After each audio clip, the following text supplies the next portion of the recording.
And school benefit near San Francisco last weekend, along with Smashing Pumpkins, Marilyn Manson, and Alanis Morissette, then repairing to L.A. to shoot a video, which is where Chris Connolly caught up with them.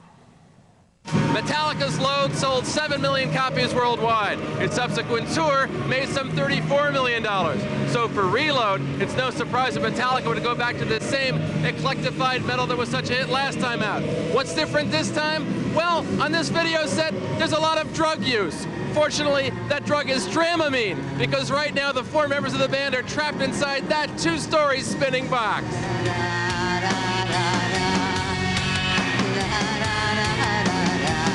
What it is that we're sitting on this sled and the room is revolving around us, and it gives the illusion that we're actually spinning like this, defying gravity.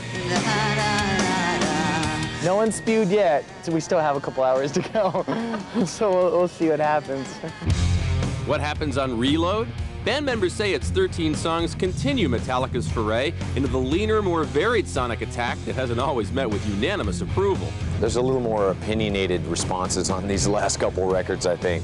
It's not like, it's okay. It's, I hate it or I love it, you know, which is how I think it should kind of be. We're not meant to be background music, you know, while you're driving.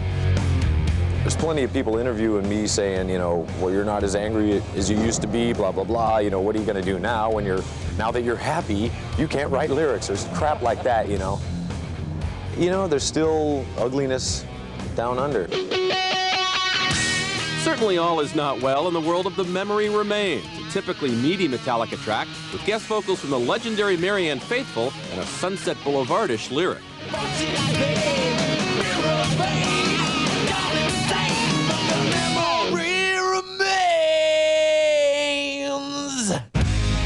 While their record company would have preferred a title without Reload's more of the same spirit, band members aren't shy about linking the 2 CDs together, since Reload's tracks were largely recorded at the same time Load's were. People ask me, you know, how does it tie? It is part 2 of Load. It's nothing more, nothing less. It's not the scraps, it's not all the B material. It is the other 13 songs. Load was supposed to be a double album, and it still is. The 2 records just came out a year apart. What we wanted to do is try to put out records more often and tour more scattered. And by breaking this into smaller bits, that becomes an option.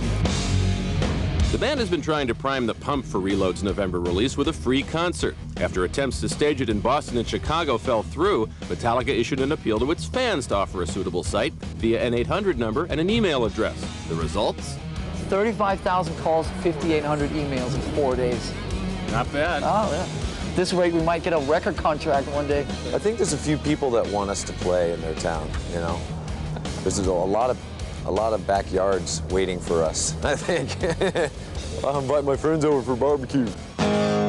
That same friendly feeling was much in evidence last weekend as Metallica played its first ever acoustic show in Mountain View, California, at Neil Young's 11th annual benefit for the Bridge School, which Young's wife Peggy runs for severely handicapped children. Metallica, with Jerry Cantrell of Alice in Chains sitting in, covered Lynyrd Skynyrd's Tuesday's Gone.